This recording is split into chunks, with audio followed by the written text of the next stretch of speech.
Bom, gente, como ficou acordado, né? Eu vou gravar essa aula e vou encaminhar para vocês. Vou começar do início, certo? Falar igual o povo, eu vou começar do começo e mandar para vocês aí através do YouTube no link. Vocês vão clicar e já vão ter. Para vocês que estão ouvindo isso aqui, já vai ter feito o que eu tô falando, né? Mas eu vou explicar direitinho lá no grupo. Nós vamos falar sobre os mecanismos da farmacologia. É a continuidade das nossas aulas, né, da semana retrasada, onde a gente fala sobre os locais de atuação dos medicamentos e as classes, que cada classe atua em um lugar e tem um efeito terapêutico, certo? Como eu estava dizendo para vocês, como eu havia dito, os medicamentos que atuam sobre o sistema cardiovascular-renal são aquelas drogas que têm a função, né, de realizar um efeito terapêutico, ou seja, aquele efeito desejado em um desses três sistemas, ou cardíaco, ou vascular, ou renal, né? Ou cardiovascular, ou os três. Eles podem atuar de modo individual ou de modo combinado, beleza? Os medicamentos a seguir podem ser utilizados no tratamento de diversas patologias, como a insuficiência cardíaca congestiva, arritmias cardíacas, hipertensão arterial, angina pectoris, que é aquela dor no tórax, né, advinda do coração, estando incluídas o infarto agudo do miocárdio, aterosclerose e trombose. Os medicamentos utilizados podem ter aplicabilidade em uma ou mais condições patológicas, geralmente associadas ou possuir mais de um mecanismo de ação. Então, como eu estava falando para vocês, o sistema, né, cardiovascular ou cardiovasculo-renal, né, eles atuam em conjunto, porque o sangue que sai do coração, ele passa pelo rim para ser filtrado, né, para eliminar as toxinas, o produto final dos medicamentos e retornar para o coração para que ele seja bombeado para o pulmão e assim, sendo assim realiza a hematose, que é a troca de gases, que é quando troca o gás carbônico pelo oxigênio, certo? Com isso, nós temos as drogas inotrópicas ou inotrópicos, que são substâncias que aumentam a contratilidade do músculo cardíaco. Quando a gente interrompeu a aula, eu estava dizendo assim: vocês vão ter uma grande relação com as drogas inotrópicas. Vocês vão ver, principalmente aqueles que adentrarem a UTI, porque muitos pacientes têm alterações cardíacas que precisa de uma potência cardíaca, uma potência do músculo. O músculo ele precisa ser potencializado. E é através dos inotrópicos que essa força ela é garantida, né? Através das medicações. Então, o inotropismo é um termo das substâncias da saúde para se referir à capacidade de contração da musculatura cardíaca. E aí nós temos o efeito inotrópico positivo, que significa que aumenta a força de contração do coração, geralmente aumentando o nível de cálcio intracelular do miocárdio. E o efeito inotrópico negativo significa que diminui a força de contração, diminuindo o débito cardíaco, certo? Então, o positivo é aquele que aumenta a força cardíaca e o negativo é aquele que diminui a força da contração cardíaca, certo? E aí nós temos como exemplo a digoxina. Eu coloquei essa porque muita gente conhece, ou já ouviu falar, no mínimo, né? E se não ouviu falar, não se preocupe que vocês vão ouvir muito. Normalmente, são pessoas que têm insuficiência cardíaca, por exemplo, eles utilizam drogas inotrópicas e utilizam a digoxina, que é aquela que auxilia, né, no aumento da contração cardíaca. E aí, nós temos também a dobutamina, que é uma droga que aumenta, né, o débito cardíaco através da potencialização do músculo. E ela é considerada uma droga inotrópica positiva, porque ela aumenta a força. Então, só recapitulando, as drogas inotrópicas ou inotrópicos, eles aumentam a contratilidade do músculo cardíaco, sendo que ela é dividida em dois: inotrópico positivo, que pode ser, né, aquela que aumenta o nível de cálcio intracelular no miocárdio, né? E o efeito negativo, que é aquele que diminui a força de contração, diminuindo o débito cardíaco, certo?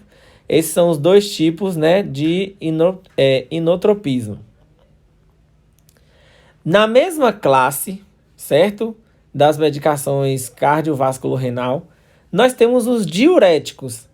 Os diuréticos, eles são substâncias que agem sobre as estruturas do néfro, diminuindo a reabsorção de sais e, consequentemente, de água, né? Reduzindo o volume sanguíneo, ou seja, a volemia, e a pressão arterial, ou tensão arterial. Além de utilizados para a hipertensão, possui aplicações nos casos de edema ou outras patologias que resultam no acúmulo de líquido no organismo. Nós temos os pacientes congestos, que são aqueles que contêm líquido na cavidade pulmonar. Nós temos os pacientes hipervolêmicos, que são aqueles pacientes que têm muito sangue, né, muito líquido circulante no corpo. Nós temos os pacientes anasarcados, que são aqueles pacientes com edema, né, inchaço generalizado. E os diuréticos, eles servem para isso.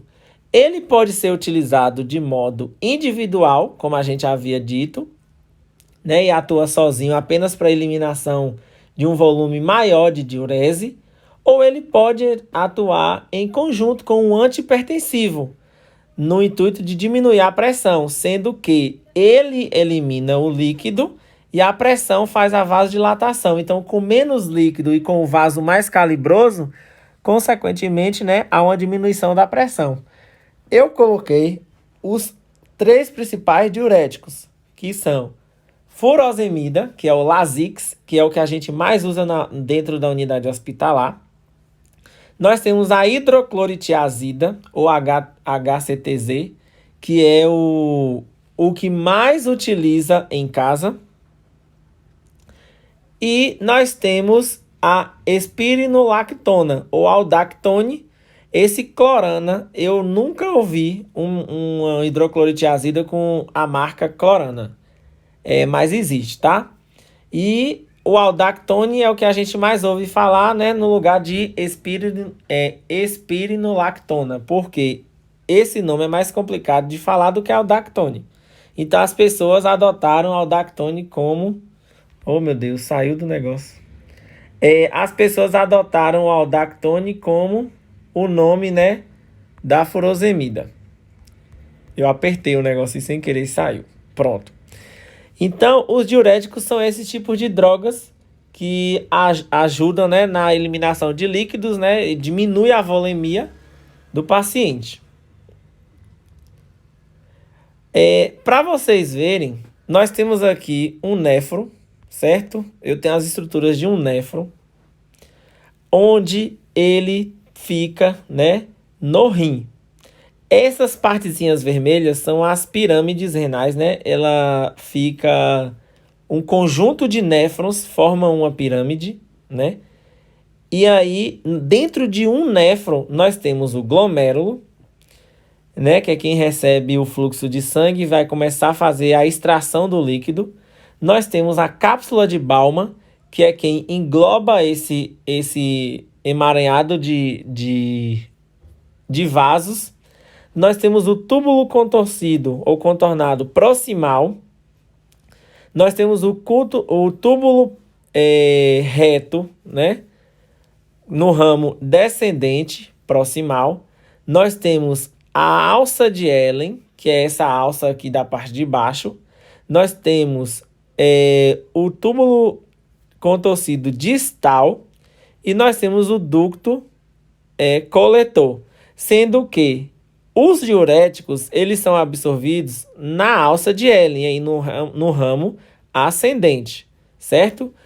Ramo descendente é aquele que desce, passa pela alça de Ellen, e ramo ascendente é o que sobe, e depois túbulo contorcido ou contornado distal, e por fim o ducto coletor, que é onde já sai a diurese filtrada, certo? Então, cada lugar do néfro, ele absorve uma substância. E nós estamos falando dos diuréticos, porque nós temos os osmóticos, nós temos os tiazídicos, mas não é o que a gente está estudando no momento, certo? Nós estamos falando sobre os diuréticos, e os diuréticos, eles são, né, absorvidos aí no ramo ascendente. É essa que tem uma ligação da alça de Ehlen, da parte direita, e com o túbulo contorcido distal ou contornado, beleza? Só coloquei para vocês conhecerem um pouco da estrutura. Conhecer não, lembrarem, né? Junto com eles, nós temos os vasodilatadores. Por quê? Os vasodilatadores, eles promovem a dilatação dos vasos, né, e arteríolas e diminuição da resistência periférica, diminuindo assim a pressão arterial. E aí nós temos, né, o mononitrato de isosorbida, que é o 5-cordil. Nós temos o dinitrato de isosorbida, que é o isordil. E nós temos o minoxidil, que é o neoxidil. Eles atuam fazendo vasodilatação, né, e diminuindo, consequentemente, a pressão arterial, né, através da diminuição da pressão periférica. Aí você fala assim, Jefferson, mas a noradrenalina é um neurodilatador? Só que ele não é um vasodilatador. Ele é um vasoconstrictor. Eu ia falar do Niprid. O Niprid, ele é um vasodilatador, porém, ele é um vasodilatador central. E nós estamos falando de vasodilatadores periféricos. Então, quando a gente tem uma droga que ele aumenta, né, a vasodilatação central, ele tem um poder mais rápido de atuação. Quando eu tenho um vasodilatador periférico, ou seja, dos membros, né, da periferia, eu tenho, né, um medicamento que atuam a longo prazo. E é por isso que os pacientes que fazem uso de vasodilatadores periféricos, eles fazem uso contínuo. Diferente da droga, né, vasodilatadora central, que ela usa só num período, né, de pico hipertensivo dentro da unidade de terapia intensiva, porque esse paciente pode ter uma queda de pressão abrupta e apresentar uma parada cardio, consequentemente respiratória, né? Ainda dentro dos vasodilatadores, nós temos os inibidores de ECA, que é a enzima conversora da angiotensina. A enzima conversora de angiotensina é quem vai fazer, né, a conversão da angiotensina 1 em angiotensina 2 e, consequentemente, aumentando a pressão arterial. Como a enzima ela atua impedindo a formação da angiotensina 2, né, ou seja, a angiotensina 1 transformando em angiotensina 2, que é um potente vasoconstrictor, se ela impede, ele não faz a constricção, né? Apresentando a ação vasodilatadora e diminuindo a resistência vascular periférica, resultando numa redução da pressão arterial, né, da tensão arterial. E aí nós temos o captopril, nós temos o enalapril, nós temos o lisinopril, ramipril, fosinopril e o cilazapril. Todas essas medicações, né, eles atuam impedindo a formação da angiotensina 2 e fazendo a vasodilatação. Cada medicamento, gente, atua de forma diferente. E é por isso, né, que cada caso é um caso. Não é porque um paciente está hipertenso que ele tem que usar um inibidor de ECA. Ou não é porque o paciente está hipertenso, né, de um tipo de valor, que ele tem, né, que usar outro tipo de vasodilatador. Com isso, né, é feita uma avaliação de o quanto essa pressão aumenta, o quanto esse paciente não consegue controlar essa pressão sozinho, né, e qual é a frequência do aumento dessa pressão durante o dia. Porque o paciente pode fazer uma hipotensão e cair, certo? Então, é feita uma avaliação desse paciente e o antihipertensivo ele é, né, designado através com a indicação para cada caso, beleza? Ainda no grupo dos vasodilatadores, nós temos os beta-bloqueadores. O que os beta-bloqueadores fazem? Eles bloqueiam os receptores beta-adrenérgicos no músculo cardíaco diminuindo a contratilidade e regulando os batimentos cardíacos. Se eu regulo, né, o batimento cardíaco, consequentemente, eu tenho uma regulação da minha pressão.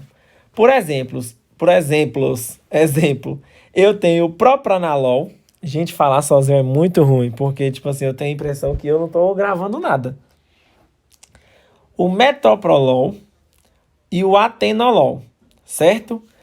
Como é que atuam essas drogas? Ela reduz, né, a potência, na verdade, digamos assim, a contratilidade cardíaca e aí regula esses batimentos.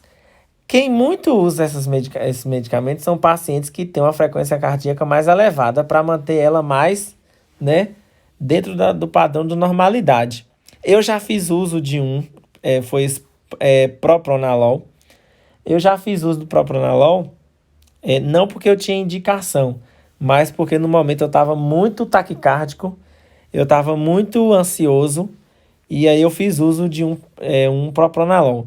A sensação que eu tive é que eu estava levemente dopado, porque eu tinha algo me controlando. E aí nada me tirava do sério, minha pressão não aumentou, eu fiquei completamente zen. Porém, não é uma medicação para a gente se sentir dessa forma. É uma medicação séria que faz um controle, né, do ritmo cardíaco, certo? E aí nós temos os beta-bloqueadores ou os bloqueadores dos canais de potássio, porque o potássio é quem faz, né, a contração cardíaca. Se ele está elevado, eu vou ter uma contração cardíaca mais brusca e, consequentemente, um ataque cardíaco. Eu vou aumentar a frequência cardíaca. Então, o que é que o potássio faz, né, o bloqueador? Ele bloqueia os canais de potássio, interferindo na contração do músculo cardíaco. E aí, como por exemplo, eu tenho a amiodarona ou Ancoron. Vocês vão ouvir muito sobre Ancoron. A amiodarona, ela tem essa função de bloquear os canais de potássio e diminuir a frequência cardíaca. Por exemplo, se você me pergunta assim, Jefferson, por que esse paciente está usando potássio e está usando a amiodarona? Não faz sentido. Ou usa um, ou usa outro, certo? A depender do tipo de problema que o paciente tem. Ô, gente, o povo insiste em mandar mensagem. Eu não posso desligar o negócio agora que eu já comecei a gravar. E aí nós temos também os bloqueadores dos canais de cálcio, que eles bloqueiam os canais de cálcio, né, controlando o ritmo e a contratilidade cardíaca. Promovem também vasodilatação por relaxar a musculatura lisa do endotélio. E aí nós temos o diltiazem, verapamil, nifedipina, o amlodipina. Essas medicações elas bloqueiam o canal de cálcio e faz com que o ritmo da contração cardíaca, né, seja controlado, ok? E aí eu tenho, né, o antagonista do receptor de angiotensina 2. Que impede o quê? A ligação nos receptores localizados nas células das suprarrenais, reduzindo a tensão arterial.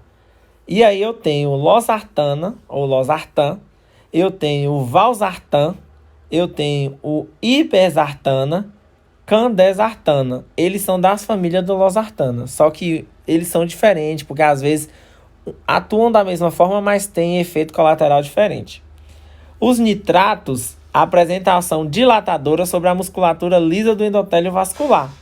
E aí eu tenho isosorbida, o monitrato, né, tanto o de nitrato, o nitroprussiato de sódio, que é o nipride, quando eu citei para vocês. E essas drogas, gente, principalmente o nipride, ela tem uma função de reduzir bruscamente a pressão do paciente. É por isso que a gente tem que ficar em alerta, né, referente ao uso dessa medicação. Minha garganta secou. As drogas antilipêmicas, elas são utilizadas para reduzir o LDL e triglicerídeos, né? Reduzindo assim a deposição de placas de gordura sobre os vasos. Ela impede a formação de gorduras, né? Através da diminuição do nível do colesterol do paciente. Porque se ele reduz o nível, consequentemente, ele faz com que a pressão do paciente seja diminuída. Tomar uma água aqui que minha garganta secou. E aí nós temos também as drogas antilipêmicas, que são utilizadas, né, como eu já havia citado, para diminuir. Se eu diminuo, consequentemente, eu vou reduzir esse tipo de problema aí. E aí, com certeza, vocês já ouviram falar muito nessas drogas.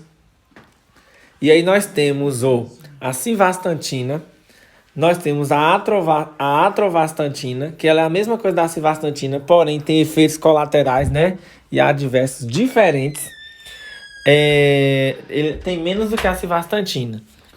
Eu tenho também a genfibrozila e tenho a bezafibrato, que são drogas menos vistas do que essas outras duas que eu citei para vocês. A mais utilizada é a simvastatina, pelo preço, pela facilidade de encontrar. A atrovastatina é pelo valor, ela tem um valor mais alto do que a simvastatina e em algumas farmácias pode não encontrar. Os anticoagulantes diminuem os processos de coagulação sanguínea, impedindo a formação de trombos. E aí eu tenho a heparina, a enoxaparina, que é o Clexane, a varfarina, que é o Marevan, o fenprocumona, que é o Marcomar, eu nunca vi essa medicação, e a fondaparinux, que é Aritrax. Então, Arixtra. Aí o que acontece? Essas drogas, elas diminuem o processo de coagulação, né? Então, assim, ela atua de modo direta no sistema vascular e cardiovascular, né? E evitando outros problemas, como infarto, como AVC, mas também expõe o indivíduo a um risco de outros problemas. Por exemplo, se ele impede a formação de trombos, consequentemente, o paciente está exposto a uma exposição, né, de risco a uma hemorragia.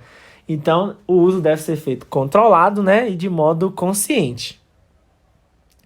Os antiagregantes plaquetários, ele impede a formação das plaquetas no processo de coagulação, contribuindo para evitar a formação de trombos. E aí nós temos o AS, que é o ácido acetil salicílico, né? Nós temos o clopidogrel, nós temos a abciximab, e nós temos o tirofiban, e nós temos o ticlopidina. Tem algumas dessas que eu nunca vi. E quando você nunca viu o fármaco, dificulta a pronúncia. Por exemplo, abciximab. Eu nunca vi essa droga. Outra também que eu nunca tinha visto, o tirofiban e o ticlopidina. Eu tive que pegar no módulo, pesquisar para que era, como ela atuava, para poder aprender, né? Introduzir no meu vocabulário novas palavras e na minha forma de aprendizado, né? Outras drogas. É muito bom quando a gente aprende. A vida é um constante aprendizado, certo? Então, esses antiagregantes, eles servem justamente para isso. Os que vocês vão mais ver é o acetil salicílico, que é o AS, e o clopidogrel. Os medicamentos trombolíticos dissolvem os trombos já formados, né? E aí, por exemplo, quando a gente fala...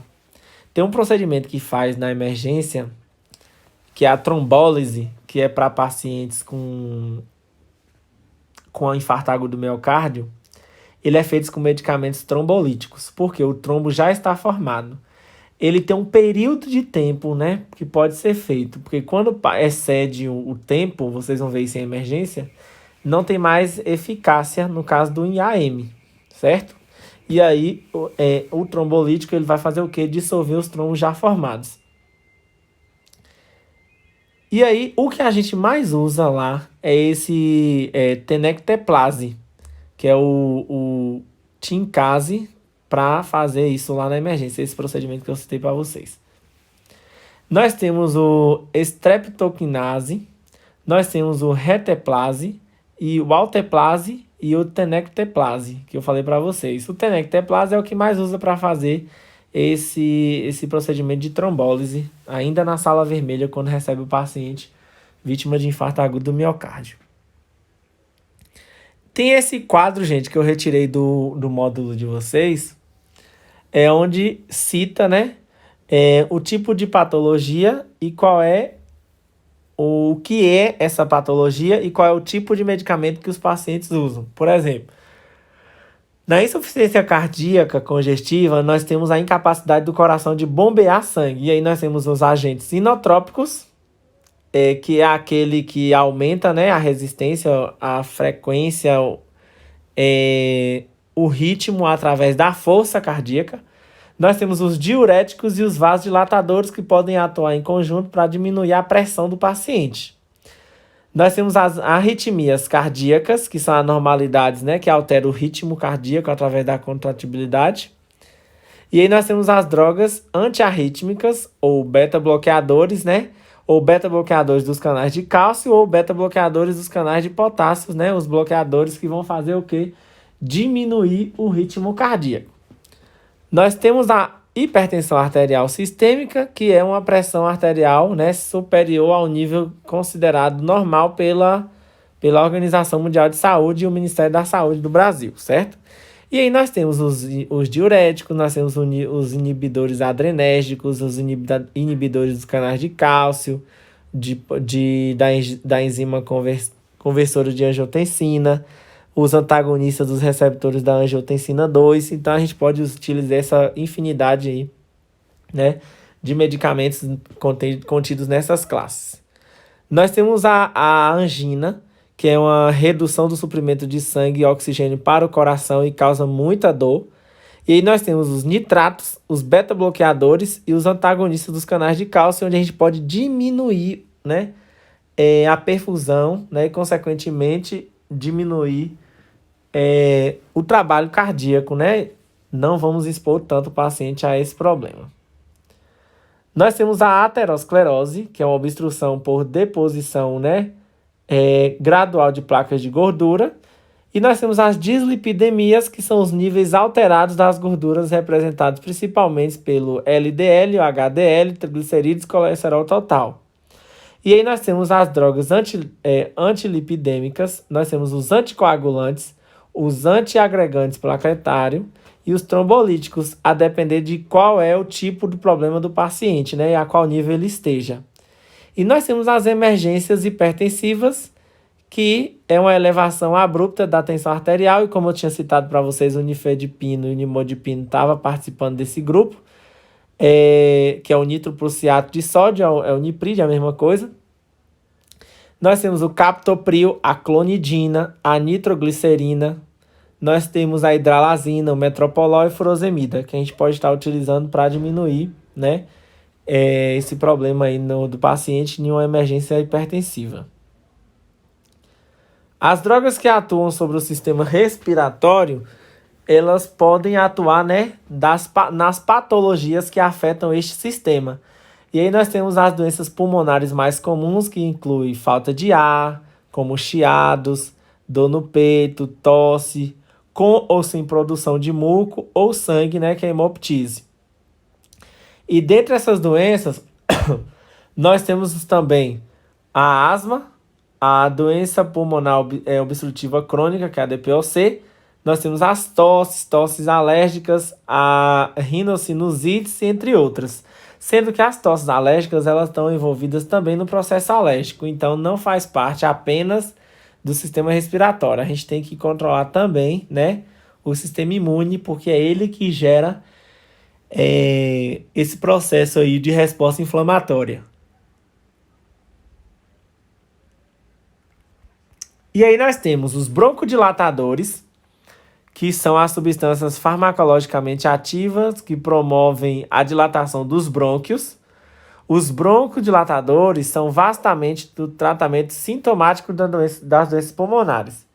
Eles fazem o quê? Eles dilatam os brônquios, gente, e permite, né, uma passagem de ar eficaz, né, entre eles, aumentando assim a saturação do paciente, a permeabilidade do ar, então o paciente fica respirando melhor.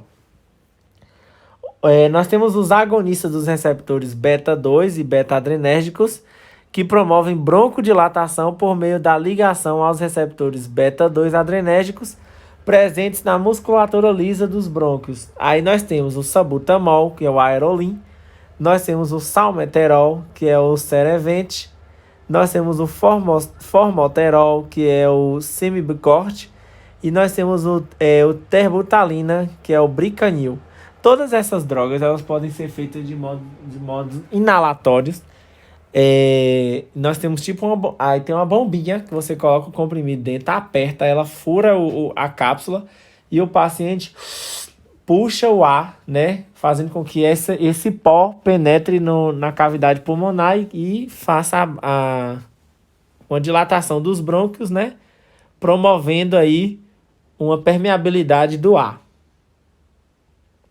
E aí eu tenho aí as patologias e as classes que eu posso utilizar. Por exemplo, asma, doença pulmonar obstrutiva crônica, que é o DPOC. Eu posso utilizar broncodilatadores para dilatar os brônquios, antihistamínico para bloquear os receptores de histamina, né, e consequentemente o processo alérgico. Os anti-inflamatórios, que impedem a produção de mediadores químicos da inflamação. E com isso, nós temos as substâncias salbutamol, dexclofeniramina e blecometazona, que podem atuar, né, como anti-inflamatórios, antihistamínicos e broncodilatadores, com o objetivo de permeabilizar, né, a função respiratória do paciente. A tosse, eu tenho os antitussígenos, que tem uma ação central nas conexões nervosas do tronco cerebral e na redução da excitabilidade do nervo, fazendo com que o paciente não tenha o reflexo de tosse. E aí eu tenho codeína, eu tenho dextrometofano, eu tenho levodropropina,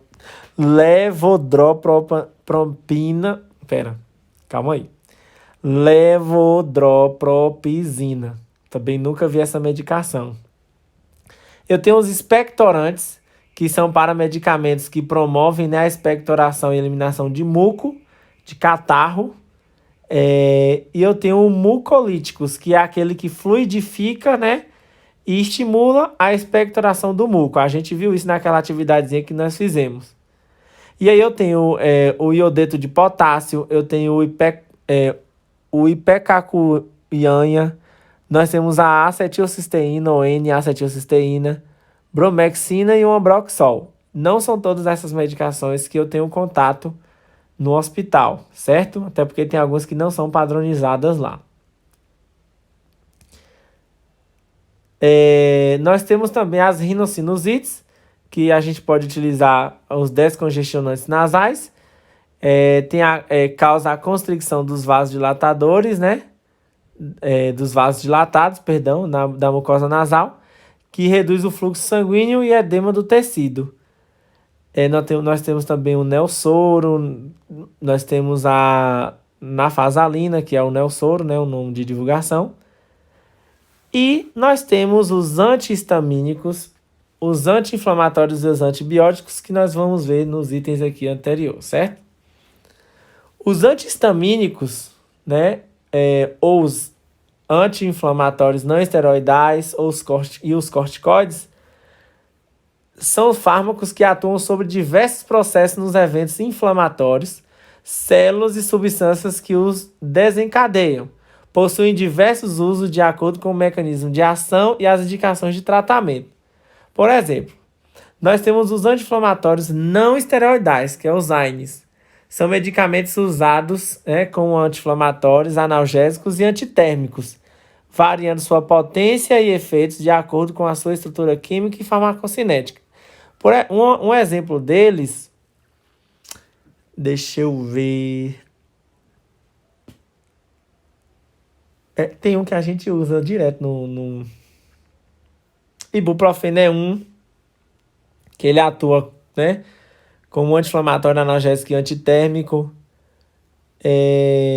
Tem outro que a gente usa muito no hospital para fazer medicação. Às vezes a gente faz na gente mesmo, porque ele é muito bom. Eu vou lembrar e depois eu falo para vocês. Mas ele é os três também. Ele é um não esteroidal, um anti-inflamatório não esteroidal. Eles compartilham efeitos colaterais comuns que, em geral, envolvem distúrbios gastrointestinais, tais como dispepsia, náuseas, vômitos, lesão gástrica, com risco de ulceração, lesões e comprometimento da função renal, distúrbios hepáticos, reações cutâneas e hemorragias, dentre outros. Isso são, né, efeitos colaterais, certo? Já os corticoides, eles são substâncias derivadas de esteroides e apresentam potentes ações anti-inflamatórias e antialérgicas. A hidrocortisona é um protótipo deste grupo, possuindo uma estrutura básica que compartilha com seus demais derivados sintéticos e semissintéticos, como a prednisona, dexametasona, betametasona, triacinolona, entre outros, certo? E nós temos também que, né, nós devemos saber que o uso exagerado, né, ou a retirada abrupta desses medicamentos podem causar alterações no comportamento, psicoses, convulsões, infecções, úlcera péptica, glaucoma, diabetes, hipertensão, AVC, infarto, alteração do metabolismo intermediário, acne, miopatia, osteoporose, leucocitose e depressão de potássio. Sempre que um paciente está fazendo uso de corticóide, ele deve ser tirado de forma, né, gradativa. A gente vai começando tirando aos poucos, fazendo um desmame do corticóide. É por isso que quando o paciente está fazendo uso, normalmente ele faz uso de tantos miligramas, depois passa para metade, depois metade da metade e assim até chegar, né, a retirada total. Já os antihistamínicos são medicamentos que antagonizam a ação da histamina, que é um mediador químico do processo alérgico, por meio do bloqueio dos receptores da histamina. Suas principais aplicações são para o tratamento sintomático das reações alérgicas, incluindo rinite, urticária, que é a coceira, e por aí vai. Além disso, gente, ele é utilizado, né, como forma de prevenir os processos alérgicos ou tratar eles, né? Com isso, por exemplo, se você vai em uma roça e você sabe que você tem alergia a mosquito, aí normalmente as pessoas já fazem uso do antihistamínico porque sabe que lá ele vai ser exposto a esse processo alérgico, né? Decorrente de picada de inseto, e aí ela não vai passar por aquele transtorno todo.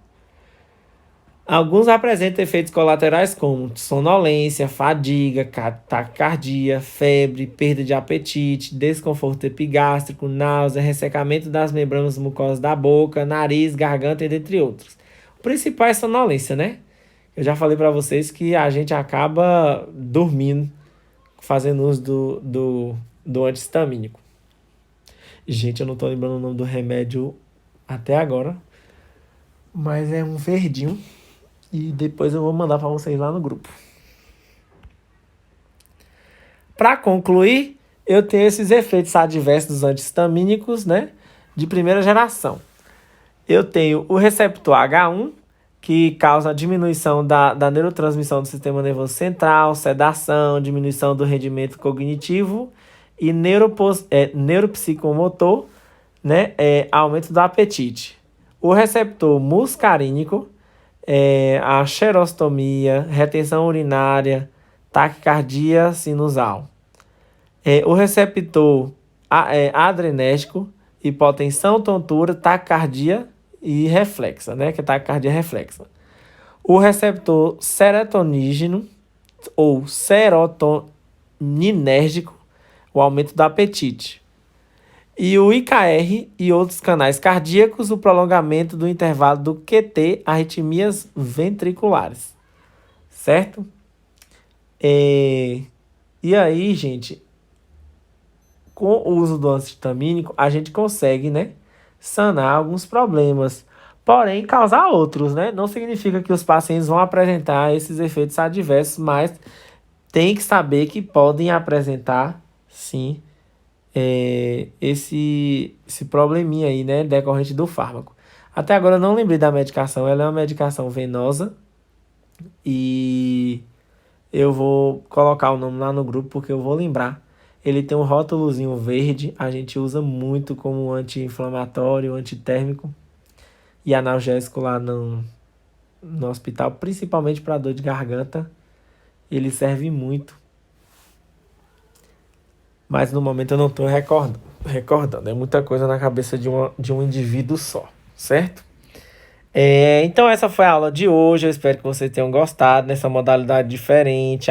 Eu fico aqui falando sozinho, não tem vocês participando. Para mim é um pouco entediante também, né? Eu gosto muito de estar lá na sala com vocês, na sala do vídeo do aplicativo.